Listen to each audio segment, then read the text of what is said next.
గత ముఖ్యమంత్రి వైఎస్ జగన్మోహన్ రెడ్డి 5 ఏళ్ల పాలనలో రాష్ట్రంలోని అనేక ప్రధాన ఆలయాలపై ప్రత్యక్ష దాడులు జరిగాయని, అరికట్టడంలో అప్పటి ప్రభుత్వం పూర్తిగా విఫలమైందని బీజేపీ రాష్ట్ర ప్రధాన కార్యదర్శి రమేష్ నాయుడు విమర్శించారు. జగన్మోహన్ రెడ్డి హయాంలో హిందువుల ఆలయాలను టార్గెట్ చేసి హిందువుల మనోభావాలను దెబ్బతీసే విధంగా విగ్రహాల ధ్వంసం, రథాల దగ్ధం వంటి సంఘటనలు చేశారని, టీటీడీ లడ్డూ ప్రసాదాన్ని 100% కల్తీ చేసి అపవిత్రం చేశారని అన్నారు.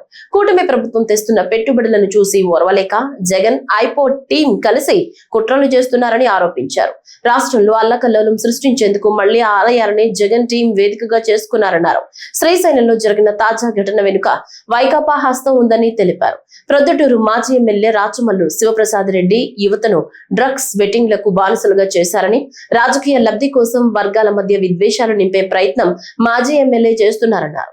అయితే ఈ కూటమి అధికారంలోకి వచ్చిన తర్వాత రాష్ట్రంలో లా అండ్ ఆర్డర్ కానీ, అభివృద్ధి కానీ, లేకపోతే ప్రపంచంలో ప్రతిష్టాత్మకమైనటువంటి ఇన్స్టిట్యూషన్స్, పరిశ్రమలు ఏవైతే ఉన్నాయో అవన్నీ కూడా డెస్టినేషన్ పాయింట్గా భారతదేశంలో ఆంధ్రప్రదేశ్ అనే విధంగా శరవేగంగా పెట్టుబడులు పెడుతుంటే తట్టుకోలేక జగన్మోహన్ రెడ్డి గారు ఒక వ్యూహం పన్నాడు. దాన్ని డైవర్ట్ చేయాలి, ఈ రాష్ట్రంలో అల్లకొల్లాలు సృష్టించాలి, ప్రాంతీయ విభేదాలు సృష్టించాలి, వర్గాల మధ్య విభేదాలు సృష్టించాలి అనేటువంటి ఉద్దేశంతో తిరిగి ఆయన ఎంచుకున్నటువంటి మార్గం ఏదన్నా ఉందంటే అది ఆలయాలే. అందుకే టీటీడీకి సంబంధించినటువంటి గోశాలని, టీటీడీకి సంబంధించినటువంటి అనేక రకాలైనటువంటి ప్రతినిత్యం ఏదో ఒక రకంగా చిన్న విషయాలను తీసుకొని అక్కడ వైకాపా నాయకుల్ని పైకి పంపించి మందు దాపించడం, పేకాట క్లబ్బులు నడిపించేటువంటి ప్రయత్నం కూడా చేస్తున్నారు. పరోక్షంగా ఇతర మతాలకు సంబంధించిన వాళ్ళని పైకి పంపిస్తున్నారు, మద్యం మాంసాన్ని పైకి పంపిస్తున్నారు. దాన్ని ఈ యొక్క కూటమి ప్రభుత్వం వైఫల్యంగా మార్చేటువంటి ప్రయత్నాలు చేస్తున్నారు.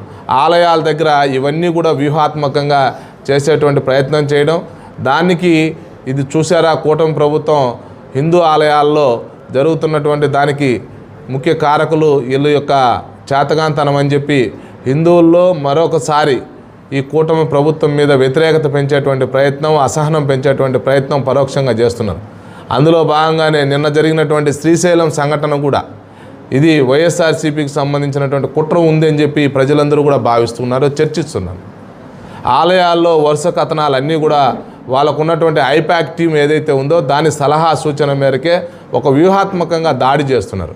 ఎందుకంటే మాకు ఆలయాలంటే గౌరవం, శివభక్తులంటే గౌరవం, రామభక్తులంటే గౌరవం.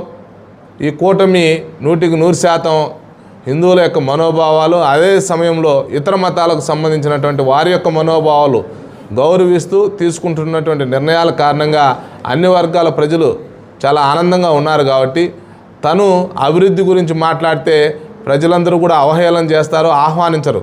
కాబట్టి జగన్మోహన్ రెడ్డి గారు ఎంచుకున్నటువంటి మార్గం తిరిగి ఆలయాలనే ఎంచుకున్నాడు. ఆ రోజు ఆలయాల మీద దాడి చేయించారు.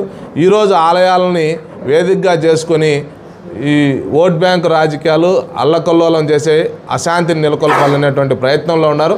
అందులో భాగంగానే ఏ ఆలయంలో ఏ సంఘటన జరిగినా వైకాపా నాయకుల హస్తం ఉంటుంది అని ప్రజలందరూ కూడా నమ్ముతున్నారు. కాబట్టి దీన్ని స్థానిక శాసనసభ్యుడు అది భారతీయ జనతా పార్టీ మీద లేదంటే కూటమి ప్రభుత్వం మీద అవాకులు చవాకులు పేలుతున్నాడు.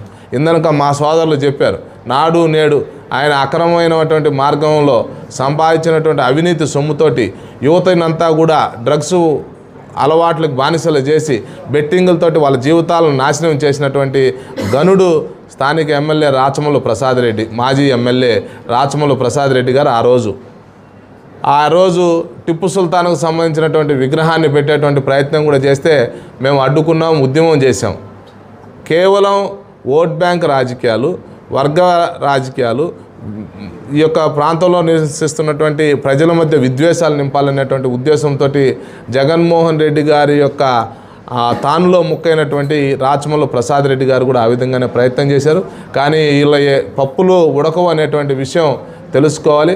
స్థానిక సంస్థలో కూడా భారతీయ జనతా పార్టీ పెద్ద ఎత్తున ఒక కార్యాచరణ రూపొందించడం జరిగింది. తప్పనిసరిగా ఒకప్పుడు మాకు రాయలసీమలో భారతీయ జనతా పార్టీ అంటే కేర్ ఆఫ్ పొద్దుటూరు, అలాగే పొద్దుటూరు నుంచే మా యొక్క విజయ ప్రస్థానం ప్రారంభం అవ్వాలని కార్యకర్తలు పెద్ద ఎత్తున సంకల్ప దీక్ష మొదలుపెట్టారు. ధన్యవాదాలు.